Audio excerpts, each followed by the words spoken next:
I always thought I had a perfect marriage. My husband Daniel was charming, ambitious, and the kind of guy everyone liked instantly. For years, he made me feel like the luckiest woman in the world. But somewhere along the way, things started to change. He began coming home later and later, always with the same excuse. Work ran long, had to meet a client, traffic was bad. At first, I believed him. I wanted to. But then he started guarding his phone like it held state secrets. That's when I knew something wasn't right. One night, his phone buzzed while he was in the shower. I swear I wasn't even snooping. It just lit up right in front of me. The message said, "Can't wait to see you tonight. Romantic." My hands went cold. It felt like my heart fizzed. But planning could. The next morning, I smiled at him like nothing happened. I kissed him goodbye, told him to drive safe, even packed his lunch like usual. He left without a clue that I already knew everything. That day, I went to a lawyer. I found out something amazing. The house was in my name. The car was too. And most of the savings were in a joint account that I could easily move if I wanted. My lawyer looked at me and said, "Do you want revenge or justice?" I smiled and said, "Both." Over the next few weeks, I played the part of the perfect wife. I cooked, laughed, even asked about his work trips. I wanted him to feel safe. I wanted him to relax, to believe that his little secret was buried. Meanwhile, I was quietly transferring money, changing locks, setting everything up legally, so when the time came, there'd be nothing he could do. I even made copies of his texts, screenshots, receipts, photos, all neatly filed away. Evidence, in case he tried to twist the story later. Then came the night I'll never forget. He said he had another late meeting. I told him, "Of course, honey. Don't work too hard."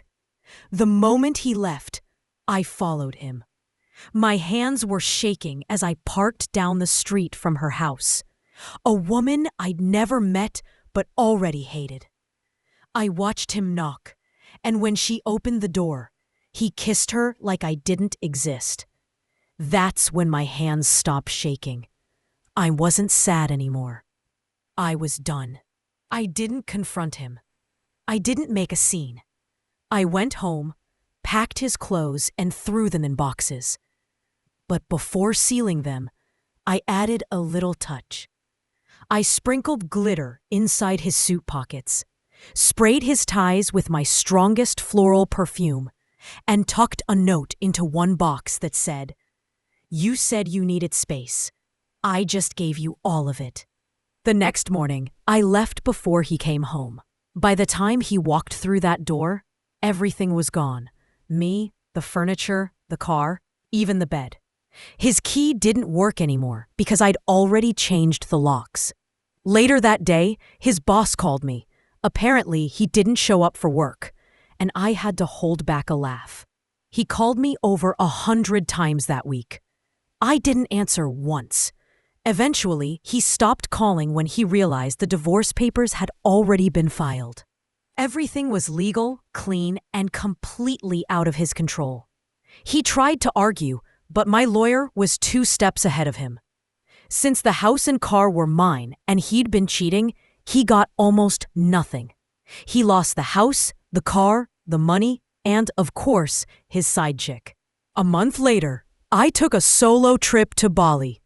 I sat by the beach, sipping a drink, watching the sunset, and for the first time in years, I felt free. Not angry, not bitter, just free. I remember thinking how strange it was that the man who once made me cry had finally done something useful. He taught me how strong I really was. People always ask me if I regret not confronting him, not yelling or smashing his stuff like in the movies. But honestly, silence is the loudest revenge there is. I didn't need to scream or prove anything. I just needed him to come home to nothing and realize what he threw away. Because sometimes revenge isn't about hurting them back. It's about making them watch you move on without them. He thought I'd never find out, but what he didn't know was that the moment I did, his game was already over.